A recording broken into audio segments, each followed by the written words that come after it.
Hello dear students, तो आज हम लोग देखेंगे कूलॉम्स लॉ से रिलेटेड जो क्वेश्चंस होते हैं उनकी पूरी स्टडी करेंगे। और ये वीडियो थोड़ी सी लेट है कुछ रीजंस की वजह से। तो चलिए स्टार्ट करते हैं। सबसे पहली कंडीशन आती है, सबसे पहला क्वेश्चन जो है, अगर हम लोगों से ये बोला जाए कि अगर कोई भी चार्जेस हैं और उनके बीच में हम लोगों को मिनिमम फोर्स फाइंड आउट करना है, ठीक है, और उनके बीच की जो डिस्टेंस है वो हम लोगों को r दे दी है। डिस्टेंस कितनी दे रहे हैं? r दे रहे हैं। और हम लोगों को क्या निकालना है? मिनिमम फोर्स निकालना है, ठीक है। तो सबसे पहली कंडीशन आती है हम लोगों के पास में कि जो फोर्स होते हैं, फोर्सेज हम निकालते हैं, तो फोर्स का फॉर्मूला तो सब बच्चों को याद है, पिछली वीडियो में देखा होगा, k q1 q2 by r square where k is constant, ठीक है, it is depend on the medium in which charge is placed, ठीक है। और Q1 एंड Q2 क्या होते हैं? चार्जेस होते हैं। और R क्या होती है? उनके बीच की डिस्टेंस होती है। तो मिनिमम फोर्स निकालना है। डिस्टेंस कितनी दी गई है हम लोगों को? R दी गई है, ठीक है। तो सबसे पहली चीज की डिस्टेंस तो दी गई है, K की वैल्यू कांस्टेंट है अगर एयर या किसी भी मीडियम में रखा गया है। चार्जेस को देखना है, तो चार्ज मिनिमम कब होते हैं? सबसे मिनिमम चार्ज कौन सा होता है? इलेक्ट्रॉन होता है। तो Q1 की वैल्यू E होगी और Q2 की वैल्यू भी कितनी लेके चलनी पड़ेगी? E। तो जो हम लोग के पास में फोर्स आएगा वो कितना आएगा? K। और Q1 Q2 अगर हम सॉल्व करेंगे तो ke square by r square, ठीक है। ये बहुत अच्छा क्वेश्चन है, ये मिनिमम फोर्सेस वाला जो निकालते हैं, ठीक है। तो इसमें याद रखना क्या है हम लोगों को कि चार्जेस जो हैं Q1 Q2 वो मिनिमम लेके चलने पड़ेंगे, ठीक है। इसके बाद में हम लोग के पास में दूसरे क्वेश्चन आएंगे, जैसे कि वीडियो पॉज करके इसको लिख लेना, ठीक है। इसके बाद में आते हैं हम लोग के पास में अदर क्वेश्चंस, ठीक है। उनको पढ़ने के पहले तुम लोगों को थोड़ी सी कंडीशंस देखनी पड़ेंगी। देखो, जैसे कि अगर हम ये देखें, एक चार्ज हम लोगों को दिया गया है Q1 और दूसरा दिया गया है Q2 चार्ज, ठीक है। और एक चार्ज हम लोगों को यहाँ दे दिया गया है Q3 चार्ज, ठीक है। तो अगर हम ये लोग इस चीज को याद रखना हमेशा कि इन दोनों के बीच में मान लो फोर्स लग रहा है F12, कितना लग रहा है? K Q1 Q2, और इनके बीच की डिस्टेंस हमने मान ली R12, तो कितना लगेगा? R12, ठीक है। और उसका स्क्वायर, ये फोर्स लग रहा होगा। तो जब भी अगर इन दोनों के बीच में जो फोर्स लग रहा है, तो Q3 चार्ज अगर प्रेजेंट हो या फिर ना हो, इनके बीच का जो फोर्स है वो कम या ज्यादा नहीं होगा। मतलब Q1 Q2 के बीच में अगर फोर्स की वैल्यू मान लो 10 न्यूटन आ रही है, तो Q3 चार्ज अगर यहाँ प्लेस्ड हो या नहीं हो, या फिर प्रेजेंट हो या एब्सेंस हो, इससे कोई भी अंतर और कोई भी अफेक्ट जो है वो नहीं पड़ता है। मान लो इनके बीच की डिस्टेंस मान लो डिस्टेंस मान ली हम लोगों ने R13, ठीक है। तो फोर्स निकालते हैं। फोर्स कितना आएगा? K Q1 Q3 R13 का स्क्वायर, ये आ गया। तो इनका फोर्स अलग होगा, इन दोनों के बीच का, इन दोनों का अलग होगा। ये ऐसा नहीं है बेटा कि हम लोग देखेंगे हम लोग दो दोस्त हैं और दोनों दोस्तों के बीच में फोर्स लग रहा है कुछ फलाना ठिकाना, उसके बाद में कोई तीसरा दोस्त आ गया तो इन दोनों के बीच में जो फोर्स लग रहा है अट्रैक्शन का वो कम हो जाएगा। यहाँ वो कंडीशन नहीं चलती है, इस चीज को आपको याद रखना है, ठीक है। इसके बाद वाली कंडीशन में आपको क्या करना है, कोई भी क्वेश्चन हो आप सॉल्व कर सकते हो। जैसे कि अगर हमने आपको इस तरीके से कुछ दे दिया, एक ट्रायंगल है, ठीक है, और इन सबकी साइड कितनी है? A है, और सब पे चार्ज रखा हुआ है Q, ठीक है। और ये जो चार्ज है बेटा, इस वाले चार्ज पर आपको क्या निकालना है? फोर्स निकालना है। टोटल फोर्स कितना लग रहा है, ये कंडीशन हम लोगों के सामने आ जाती है। तो हम लोग क्या करेंगे, इसको देखते हैं, समझते हैं थोड़ा सा। जैसे कि हम लोगों को पता है कि फोर्स एक वेक्टर क्वांटिटी होता है और फोर्स को सॉल्व करने के लिए हम वेक्टर लॉ लगाना पड़ेगा, ठीक है। तो हमें क्या करना है, हर चीज को याद रखना है क्या, कि जिस भी पॉइंट पे सबसे पहले तो आपको जब भी फोर्स निकालना होगा तो सबसे पहले फोर्स की डायरेक्शन निकाल लो, उसके बाद में आप क्या करो, वेक्टर लॉ ऑफ एडिशन वाले फॉर्मूले लगा के चीजों को सॉल्व कर लो। देखो जरा कैसे, जैसे कि अगर हम लोगों को यहाँ पर दिया गया था, तो ये Q चार्ज हो गया, ये भी Q है, ये भी Q है, ठीक है। आपको पता है बेटा सारी साइड सेम है, इसका मतलब इक्विलेटरल ट्रायंगल होगा और एंगल आएगा कितने का? 60 डिग्री का, ठीक है। अगर हम ये देखें, ये दोनों पॉजिटिव चार्ज हैं, इस वाले चार्ज पे फोर्स निकालना है, तो ये वाला इसको क्या कर रहा होगा? रिपल करेगा अलोंग द लाइन ज्वाइनिंग, ठीक है। और ये वाला चार्ज है जो इस पे फोर्स लगा रहा होगा वो यहाँ लगा रहा होगा, ठीक है। जो भी लगा रहा हो उससे क्या लेना है? फोर्स की वैल्यू निकल के आए, ठीक है। इस पे जो फोर्स लग रहा होगा बेटा K, दोनों चार्ज का मल्टीप्लाई Q स्क्वायर, और इनके बीच की डिस्टेंस कितनी है? देखो जरा वहां पे A है, तो A का स्क्वायर आ जाएगा, ये वैल्यू निकल के आ गई, ठीक है। इस पे जो फोर्स निकल के आएगा वो कितना होगा? KQ square by A square, ठीक है। ये भी सेम ही है, डिस्टेंस भी सेम है, नो, ठीक है। फोर्स आया F, यहाँ भी फोर्स F आ गया, इनके बीच में एंगल कितना है? 60 डिग्री। 60 डिग्री होगा तो आप सारे बच्चे सॉल्व कर सकते हैं।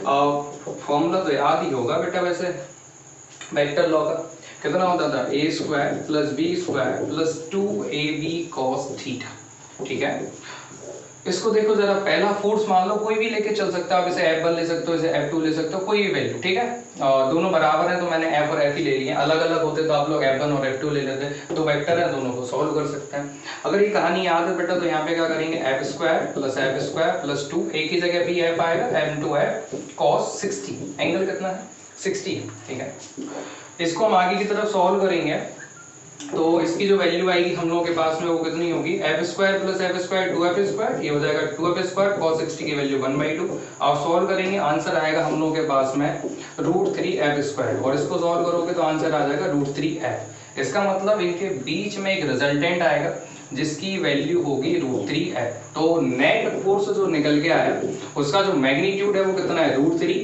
F की वैल्यू क्या मानी थी, मान लो थोड़ा सा KQ स्क्वायर अपॉन में A स्क्वायर, यहाँ पर आंसर आ जाएगा KQ square by A square. ठीक है, ये जो है ये नेट फोर्स है, जो Q चार्ज पर जो फोर्स लग रहा है ना वो कितना है √3 KQ स्क्वायर अपॉन में A स्क्वायर। ये कंडीशन होती है हम लोगों के पास में कि इस तरीके से हम लोग फोर्स निकाल सकते हैं। ठीक है, तो एक ये क्वेश्चन आते हैं, इनके बाद में आते हैं स्क्वायर में हम चार्जेस को रख सकते हैं, उसके सेंटर पर रख सकते हैं, किसी भी पॉलीगॉन को ले सकते हैं, हेक्सागोन हो, पेंटागोन हो, और भी सारे क्वेश्चंस आते हैं। ठीक है, तो पहले आप इसको लिखिए, उसके बाद में हम और सारे क्वेश्चंस करते हैं, और फिर हम लोग क्या है कि अभी तो डायरेक्शन जो है इसकी मैं बाद में समझाऊंगा अगले वाले क्वेश्चन में किस तरीके से आप लोग फाइंड आउट कर सकते हैं। ठीक है, हाँ जी, देखो जरा, इसके बाद में अगला क्वेश्चन देखते हैं हम लोग।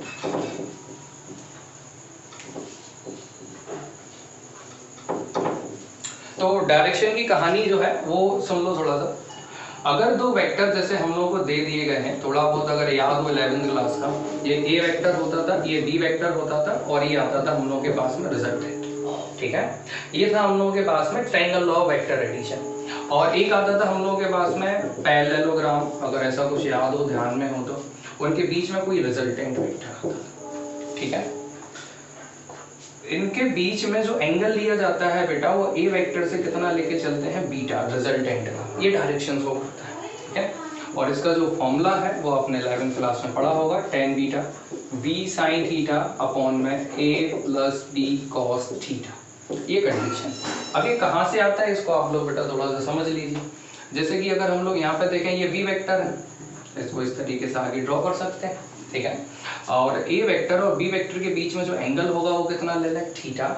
अगर आप ये देखें कि ये राइट एंगल ट्रायंगल है तो ये वाली वैल्यू कितनी होगी थीटा से, B cos थीटा, और ये वाला जो वैल्यू होगी वो कितनी होगी, B sin थीटा, और ये एंगल कितने का हो गया, बीटा का। ओके, जब बीटा हो जाएगा तो यहाँ से देखो tan बीटा लगा रहे हैं, tan बीटा क्या होगा, परपेंडिकुलर अपॉन में बेस, परपेंडिकुलर कितना है B sin थीटा, बेस कितना आ गया A plus B cos theta. तो जब भी आपको एंगल या फिर डायरेक्शन निकालनी पड़ेगी, ये तो हम लोगों को पता होता है नॉर्मली कि अगर जो दो फोर्सेस लग रहे हैं अगर वो दोनों बराबर हैं और 60 डिग्री पे हैं तो हमें पता होता है कि बीच में आएगा एंगल 30 डिग्री होगा। तो इस चीज को आप हमेशा याद रखें कि जो एंगल होता है जिसको आप A मानोगे, पहला वेक्टर मानोगे, उसी से एंगल निकल के आता है। जैसे कि अगर मान लो कि ये एंगल 75 निकल के आया, ठीक है, टोटल 75 है और आपका एंगल जो आया वो 15 आ गया, अगर वो यहाँ से 15 होगा तो ये एंगल 60 होगा। समझ रहे हो ना, इस चीज को आप याद रखना है। A और B जो है वो आपको चूज करने पड़ेंगे कि आप एंगल किस वेक्टर से निकालना चाह रहे हो। ठीक है, इस चीज को समझो थोड़ा सा। इसके बाद में हम लोग क्वेश्चन करते हैं और भी सारे। ठीक है, देखते हैं इसकी कहानी। चलो जी आगे बढ़ते हैं, क्वेश्चन को समझे। जैसे कि हम लोगों को कोई भी एक स्क्वायर दे दिया गया है, ठीक है, मान लो स्क्वायर है, सही बना होगा वैसे। चार्जेस कितने हैं, Q ले लिए हम लोगों ने, साइड मान ली हमने बेटा कितनी है, इसकी साइड जो है वो स्मॉल a लेके चली। ठीक है, अगर साइड स्मॉल a है और ये जो चार्जेस हैं वो कितने हैं, कैपिटल Q मान लो, और यहाँ पर हम पॉइंट दे देते हैं, ये पॉइंट A है, ये वाला पॉइंट B है, ये वाला पॉइंट C है, ये वाला पॉइंट हम लोगों को दे दिया D है। हमने क्या किया कि हमें जो C पॉइंट पे जो Q चार्ज रखा हुआ है इस पे हमें क्या करना है बेटा, फोर्स निकालना। ठीक है, तो जाहिर सी बात है बेटा कि इस पे जो चार्जेस है वो कितने चार्जेस फोर्स लगाएंगे। देखो एक तो ये वाला भी लगा रहा होगा, हाँ जी, एक ये वाला भी लगाएगा और एक ये वाला भी लगाएगा। अगर स्क्वायर है, इसकी साइड A है तो ये सारी जो साइड्स होंगी बेटा वो कितनी हो जाएंगी हम लोगों के पास में A, और जो डायगोनल होगा वो कितना हो जाएगा, तो सर √2 है, सिंपल सा। ठीक है, नहीं हो तो बेटा PCT थ्योरम लगा देना और आप यहाँ से फाइंड आउट कर लेना। तो सबसे पहले अगर हम देखें, ये पहला वाला जो चार्ज है इसको जो फोर्स लगाएगा वो ऊपर की तरफ लगाएगा, तो हाँ सर ये वाला इसको रिपल कर रहा होगा एक ये, और ये जस्ट बीच में लगाएगा एक फोर्स, ठीक है। इसको F1 ले लेते हैं, इसको F2 मान लेते हैं, इसको मान लेते हैं F3 वेक्टर, ठीक है। ये जो अपनी घर की गति होती है, आप अपने हिसाब से कोई भी चार्ज जो है F1 F2 F3 ले सकते हैं, कोई दिक्कत नहीं है, ठीक है। सबसे पहले मैं फाइंड आउट करता हूँ वैल्यू F1 की। F1 अगर इस पे फोर्स लगाएगा तो वैल्यू कितनी आएगी, देखो KQ², तो हाँ सर सिंपल, साइड इनके बीच की A² हो गया। F2 की वैल्यू कितनी आएगी, देखो जरा, F2 ऊपर की तरफ लग रहा है, कितना आ जाएगा K multiply of charge Q² upon resistance का whole square, and the value of F3 will be कितना होगा, देखो जरा K, और इन दोनों चार्जेस का मल्टीप्लाई करो तो आ जाएगा Q²। अरे सिंपल था ना, Q² मल्टीप्लाई करो, इनके बीच की डिस्टेंस कितनी है, तो सर √2a, √2a का स्क्वायर कर दो तो 2a² डायरेक्ट लिख दूं, ठीक है। अब इनको क्या करना है, √2a का स्क्वायर हो गया, सारी वैल्यू जो आपके पास में आ गई है, ठीक है। इन दोनों को सॉल्व करते हैं, तो कंडीशन क्या बन रही है कि जो Q चार्ज है उस पे एक फोर्स लग रहा है KQ²/a², और एक ऊपर की तरफ जो लग रहा है वो कितना है हम लोगों के पास में KQ²/a², ओके। इसकी वैल्यू हम लोगों ने F1 मानी है, इसकी वैल्यू F2 मानी है, और एक वेक्टर है हम लोगों के पास में F3, और F3 की वैल्यू ये दी गई है KQ²/2a²। अब क्या किया जाए, दो फोर्सेस आ गए। अगर आप देखो बेटा यहाँ पे, तो ये एंगल 90 डिग्री, ये पूरा एंगल 90 डिग्री, तो क्या करते हैं, दो वेक्टर को सॉल्व कर लेते हैं। जब भी तीन वेक्टर होते हैं तो दो को सॉल्व करो, फिर उसका जो रिजल्टेंट निकले फिर उसे तीसरे के संग में आप सॉल्व कर लो, ठीक है। जैसे कि अगर हम लोग F1 और F2 को देखें और इनको अगर सॉल्व करें, ध्यान सुनना, तो इनका जो रिजल्टेंट आएगा वो देखो जरा 90 डिग्री है, ध्यान सुनना। जैसे हम लोग पता है कि दो वेक्टर या फिर दो फोर्सेस सेम होते हैं तो रिजल्टेंट बिल्कुल बीच में आता है, बाइसेक्टर जो होता है एंगल का। अगर ये 90 डिग्री है तो ये एंगल कितने पे आएगा, F नेट जो आएगा इसका बेटा वो आएगा 45 डिग्री पे, ओके। और ये जो एंगल है, ये एंगल कितने का है, 45, और इसने फोर्स लगाया होगा ये भी एंगल 45, मतलब F3 और जो F नेट निकल के आ रहे हैं वो दोनों 45 है, ओके। अब इन लोगों को सॉल्व कर लो, फॉर्मूला तुम लोगों को बताया ही था, r की वैल्यू कितनी होती है, a² + b² + 2ab cos theta. आप सॉल्व करोगे तो रिजल्टेंट निकल के आएगा अपने पास में, दिमाग लगाओ, हाँ जी। इसको बेटा थोड़ा सा ऐसा लिख सकते हैं, F1 = F2 = F मान लो, क्या दिक्कत है, दोनों बराबर ही तो हैं, दोनों बराबर है, इनकी वैल्यू F लेके चल रहे, ठीक है। जरूरी नहीं है कि यहाँ पे लिखता, सिंपल हो जाएगा, ठीक है। देखो जरा, a² लिखोगे तो F², b की जगह भी F², 2 इंटू में F² cos 90 की वैल्यू बेटा 0 होगी, ये सब कट जाएंगे, r की वैल्यू बचेगी √2f² और ये हो जाएगा √2f, सिंपल सा। तो रिजल्टेंट कितना आ रहा है, √2f आ रहा है, इस चीज को याद रखो हमेशा। तो F नेट की जो वैल्यू आ रही है वो आ रही है √2, F की वैल्यू कितनी मानी थी, F1 F2 के बराबर, F1 की वैल्यू आ गई KQ²/a², ठीक है। बेटा प्रैक्टिस करनी है और आना भी चाहिए जल्दी जल्दी, ठीक है।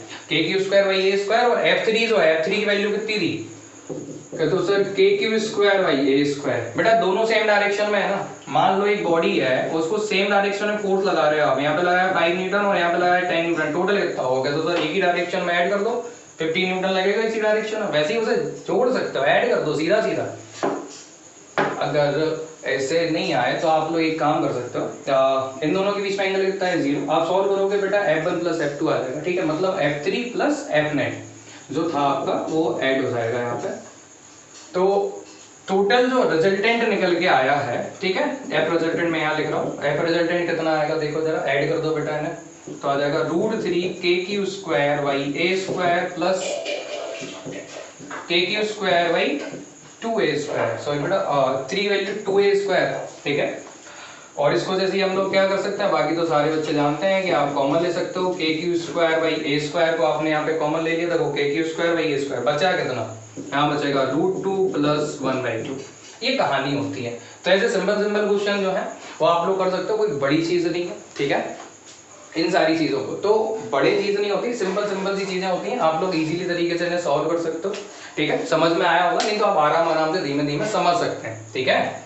क्वेश्चंस बहुत होने हैं जिसकी वजह से हमें भी थोड़ा सा स्पीड जो है वो रखनी पड़ेगी, हाँ जी, ध्यान से सुने। अगली कहानी देखें हम लोग, इसी को थोड़ा सा चेंज करते हैं, ज्यादा कुछ नहीं।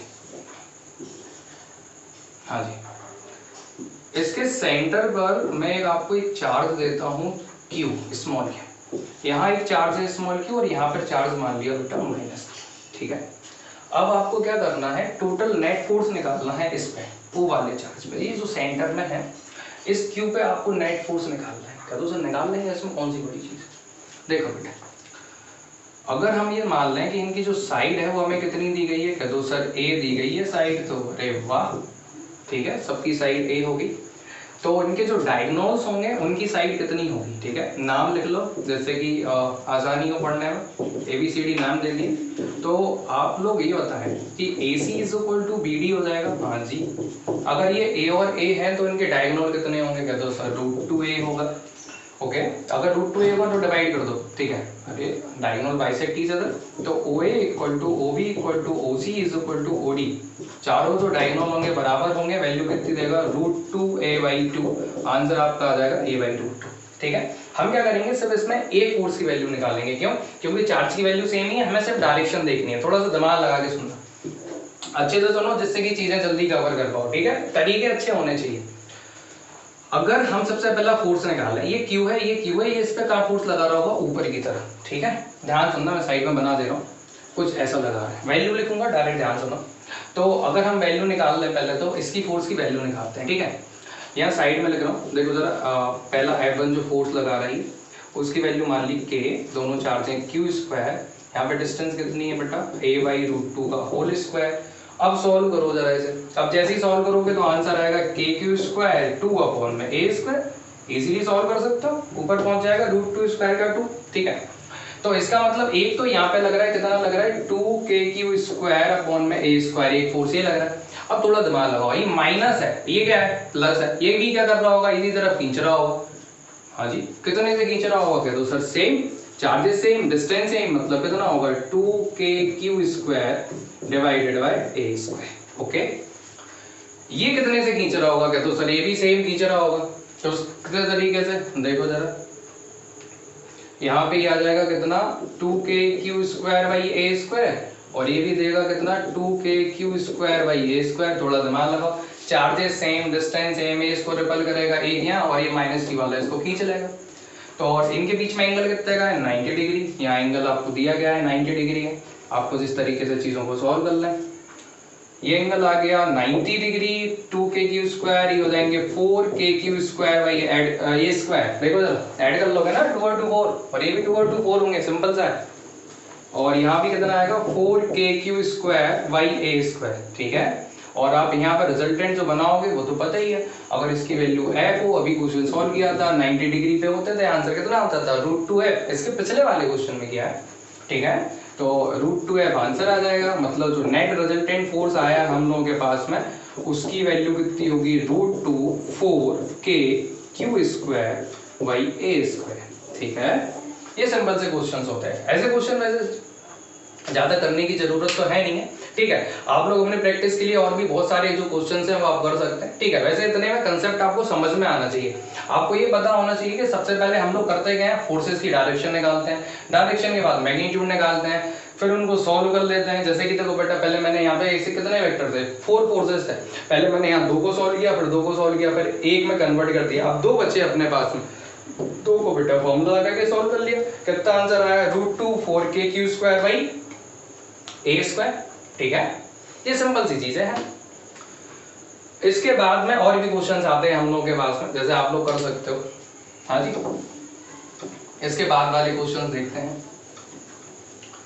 एक एपी का क्वेश्चन बनता है, एपी के क्वेश्चन भी हम लोग कर सकते हैं इसमें। देखो जरा, एपी का क्वेश्चन कैसे बन सकता है। अगर मैं आपसे ऐसे कह दूं, एक नंबर लाइन है और यहाँ पर एक चार्ज रख दिया मैंने, कोई भी चार्ज ले सकते हो आप, क्यू लेना चाहो तो क्यू चार्ज ले, ठीक है। और 1 मीटर पर एक चार्ज रख दिया 1 कूलम, 2 मीटर पर मैंने चार्ज रख दिया 8 कूलम, और 3 मीटर पर चार्ज रख दिया 27 कूलम। और ऐसे ही मैं चार्ज रखते चला जा रहा हूँ, कहाँ तक, 100 मीटर तक मैंने चार्ज रखा है, ठीक है। कहाँ से रख दिया, 100 मीटर तक चार्ज रख दिया कंटिन्यूसली, आप इन्फिनिटी तक भी रख सकते हो, आपकी इच्छा है, ठीक है। तो ये क्वेश्चन बन जाते हैं हम लोग के पास में। यहाँ पे जो चार्ज है हमें इस पे क्या निकालना है, फोर्स क्या निकालेंगे हम लोग, फोर्स निकालेंगे, ठीक है। इसकी वैल्यू देखते हैं कैसे निकल के आएगा ये। अगर हम देखें तो ये भी सारे पॉजिटिव चार्जेस हैं, इसको याद रखना, ये +1, ये +8 कूलम और ये +27 कूलम और ये प्लस, कोई भी माइनस का चार्ज नहीं है, ठीक है। तो सबसे पहले हम लोग थोड़ा सा समझते हैं कंसेप्ट क्या क्या है। सबसे पहले हम लोग क्या जानते हैं कि ये जो चार्जेस हैं इन पे फोर्स लगाओ, डायरेक्शन देखो, देखो ये रिपल करेगा इसको, F1 फोर्स लगाए, F1 की वैल्यू बताओ बेटा, तो सर F1 आएगा K, इस वाले चार्ज का मल्टीप्लाई कर दो Q, इसका आ जाएगा 1 और यहाँ पर आ जाएगा 1 का स्क्वायर, हम सॉल्व करेंगे आ जाएगा KQ। F2 की वैल्यू सॉल्व करते हैं, कितना आएगा KQ, ये आ जाएगा 8 और यहाँ पे कितना होगा, डिस्टेंस कितनी है 2 मीटर, 2 का स्क्वायर, आप सॉल्व करोगे KQ 8 डिवाइडेड बाय 4, आंसर आ रहा है 2KQ। तो हाँ सर ये तो सिंपल। F3 की भी वैल्यू बात करते हैं बेटा, ठीक है, KQ, यहाँ पे ये कहता है दूसरा चार्ज क्या, 27, ओके, डिस्टेंस 3 का स्क्वायर, आप इसको सॉल्व करो बेटा, KQ 27 यहाँ 9 आ जाएगा, ये आंसर आएगा 3KQ। इसका मतलब कि ये जो फोर्स जो लगा रहे हैं, ये वाले जो 1 कूलम चार्ज लगा रहा था वो लगा रहा था KQ, फिर F2 ने लगाया 2KQ, फिर F3 ने लगाया 3KQ, F4 लगाएगा 4KQ। तो एक ही डायरेक्शन में लग रहे हैं फोर्सेस, तो आप सिंपल ऐड कर दोगे उन्हें। आप सिंपल ऐड कैसे करोगे, कह दो सर F टोटल हो गया, पहला फोर्स KQ, फिर 2KQ, फिर आ जाएगा 3KQ और इसको हम कहाँ तक जोड़ेंगे, 100KQ तक, ठीक है, और 100KQ तक वैल्यू जोड़ दो बस, और क्या है। देखो जरा पहले आप KQ को कॉमन ले लो तो क्या हो जाएगा 1 + 2 + 3 कहाँ तक चले जाएंगे 100। बेटा देखो जरा ये AP है, या फिर सम ऑफ नेचुरल नंबर का फॉर्मूला भी आप लगा के सॉल्व कर सकते हो, कोई दिक्कत नहीं है, ठीक है। और ये AP है, कॉमन डिफरेंस सेम होना चाहिए, AP है, 100 टर्म्स है उसमें, और या फिर आप AP का फॉर्मूला लगा लो सारे सम का, ठीक है। तो यहाँ पे अगर हम लोग सॉल्व करेंगे तो ये हो जाएगा KQ, और इसका फॉर्मूला तो आप लोगों ने सुना ही होगा, जानते ही होंगे, n+1/2, ठीक है, सम ऑफ नेचुरल नंबर, ये तो कहानी याद होगी। कुछ इस तरीके से लिखते हैं, सिग्मा n i = 1 से लेके n तक, कहीं भी आपको जोड़ना तो ये आता है आपके पास में n+1/2 इन नेचुरल नंबर। तो n की वैल्यू यहाँ पे कितनी होगी 100, और यहाँ पे जोड़ेंगे तो ये हो जाएगा 101 एंड डिवाइडेड बाई 2, ये हो जाएगा 50। आप इसको आगे सॉल्व करते रहना, कितना आएगा 5050 मल्टीप्लाई कर देना, ठीक है, और आंसर आ जाएगा KQ। ये अपना आंसर आता है। तो कोई बड़ी चीज थोड़ी है, बस आपको कंसेप्ट आना चाहिए कि पहले जितने भी चार्जेस फोर्स लगाएंगे सबसे पहले फोर्स की वैल्यू देखो, डायरेक्शन देखो, ऐड करते चले जाओ सीधा सीधा, ठीक है। ये कहानी आती है हम लोगों के पास में इन लोगों को सॉल्व करने की, ठीक है, थोड़ा सा समझना अच्छे तरीके से। इसके बाद में हम लोगों के पास में क्वेश्चंस आते हैं, जैसे कि हम लोगों को क्वेश्चंस को करते हुए इंटीग्रेशन का फील आना चाहिए। अगर आपको इंटीग्रेशन का फील आता है इसका मतलब आप अच्छी तरीके से क्वेश्चंस कर सकते हैं, ठीक है। आगे बढ़ते हैं, चलो जी ध्यान से सुनना।